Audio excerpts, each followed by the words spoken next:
Bon dia. Avui és el Dia Internacional del Medi Ambient i, com sabeu, un dels reptes més grans que tenim la humanitat en termes de salut és la qualitat de l'aire de les nostres ciutats. Hem vist aquests dies de pandèmia com ràpidament l'atmosfera de les nostres ciutats canviava i millorava d'una manera espectacular. És a dir, que amb la nostra manera de viure el que fem és contaminar aquest aire amb partícules i amb gasos a uns nivells que sabem que són perjudicials.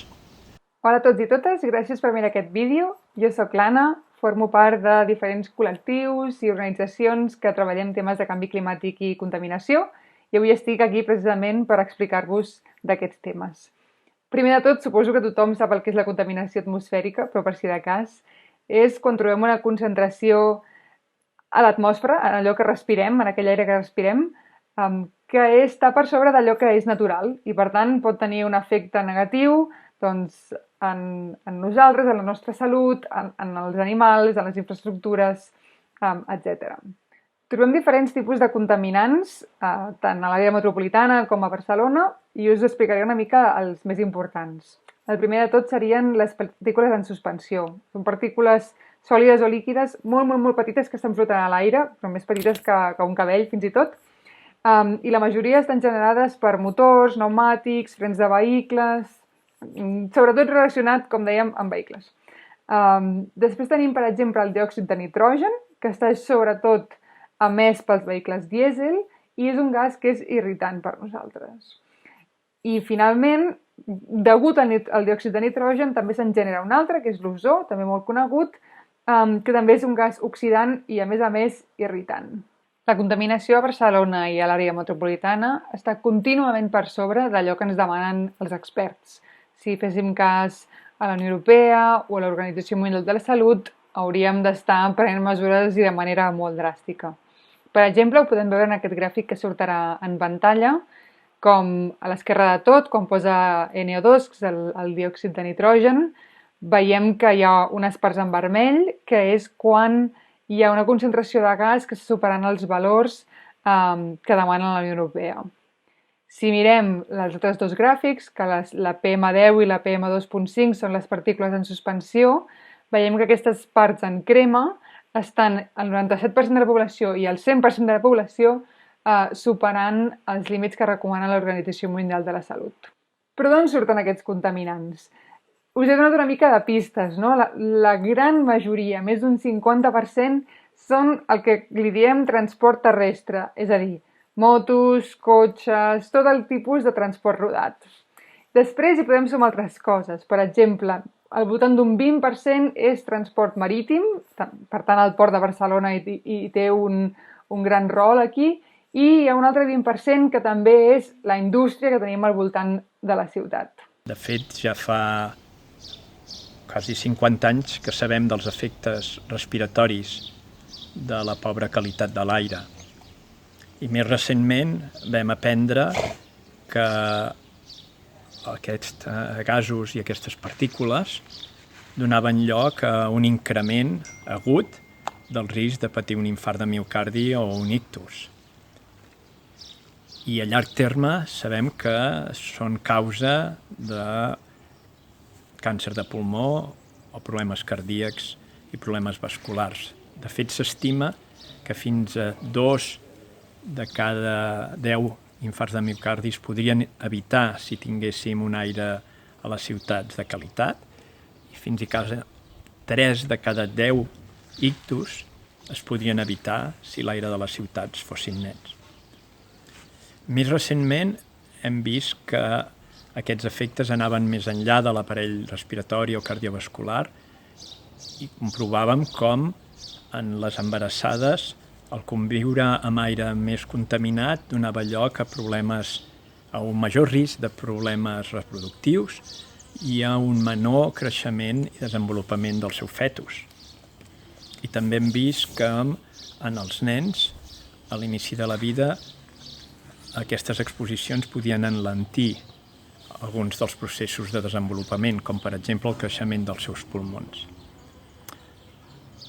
En el meu cas, junt amb el meu grup, vam fer un estudi important a la ciutat de Barcelona, que vam estudiar escolars de 40 escoles i vam veure com aquelles escoles que estaven més properes a zones amb el tràfic, els nens d'aquelles escoles tenien un creixement menor del que els hi correspondria pel que fa a totes les seves funcions cognitives.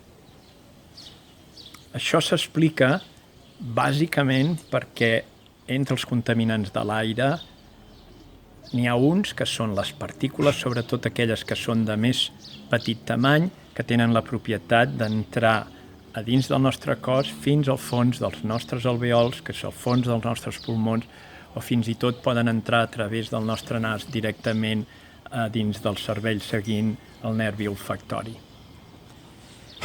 I també sabem, com hem vist aquests dies amb la pandèmia, que aquestes partícules, i també els gasos, però si bé els gasos tenen una menor toxicitat de les partícules, són bàsicament originades pel tràfic. De manera que el que cal és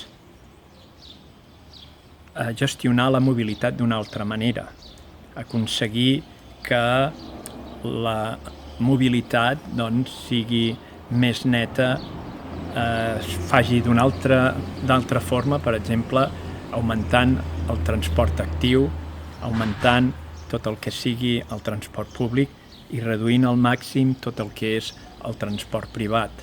Amb la crisi del coronavirus hem vist com baixava la contaminació a les ciutats d'una manera dràstica.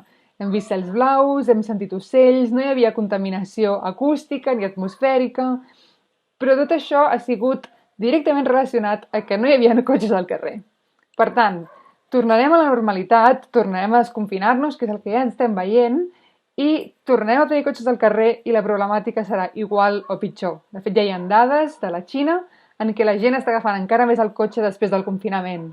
Per tant, per això és que moltes entitats hem començat una campanya que li hem dit confinem els cotxes, recuperem la ciutat, en què estem demanant que aquest confinament, aquesta sortida un altre cop a aquesta nova normalitat, sigui apostant per la bicicleta com el gran vehicle per moure's amunt i avall dins de Barcelona i Rodalies, apostar perquè hi hagi molt més espais per peatons, anar a peu a la ciutat és totalment factible, i per enfortir aquest transport públic que ja tenim. Hem de crear una ciutat diferent en què això sigui el centre i no el vehicle motoritzat, i no els cotxes i les motos. I no només ho hem de fer pel canvi climàtic o pel soroll, sinó també per la nostra salut.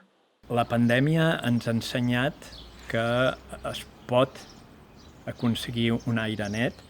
Ara és un moment en què tots ens enfrontem a un canvi d'hàbits. Aleshores, ara hem d'aprofitar aquestes circumstàncies per entendre que cal una gestió diferent de la mobilitat, que cal una ocupació diferent de l'espai públic destinat al transport privat i que cal una forma d'entendre el nostre comportament amb el transport diferent perquè aconseguim entre tots reduir la contaminació de les ciutats i millorar la qualitat de l'aire.